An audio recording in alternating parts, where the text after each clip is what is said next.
খালেদা জিয়ার সুস্থতা কামনায় ৩ নং ওয়ার্ড ছাত্রদলের দোয়া মাহফিল।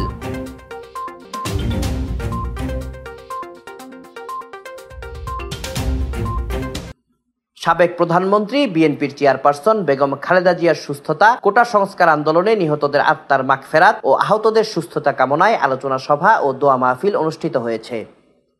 শনিবার রাতে ডিসি বাংলো এলাকায় রাঙামাটি পৌর শাখার আওতাধীন ৩ নং ওয়ার্ড ছাত্রদলের উদ্যোগে আয়োজিত অনুষ্ঠানে প্রধান অতিথি ছিলেন জেলা ছাত্রদলের সভাপতি ফারুক আহমেদ সাব্বির।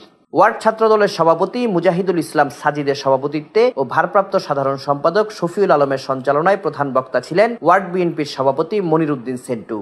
বক্তব্য রাখেন পৌর বিএনপির সহসভাপতি মোহাম্মদ সাইদ, জেলা মহিলা দলের সাধারণ সম্পাদক সালেহা আক্তার, ওয়ার্ড বিএনপির সাংগঠনিক সম্পাদক কামাল হোসেন, জেলা ছাত্রদলের যুগ্ম সম্পাদক আবুল কালাম সগীর ও দপ্তর সম্পাদক আব্দুস সালাম, সদর উপজেলা ছাত্রদলের সদস্য সচিব মাহমুদুল হাসান জুয়েল। স্বাগত বক্তব্য রাখেন ওয়ার্ড ছাত্রদলের সাবেক সভাপতি শহীদুল ইসলাম।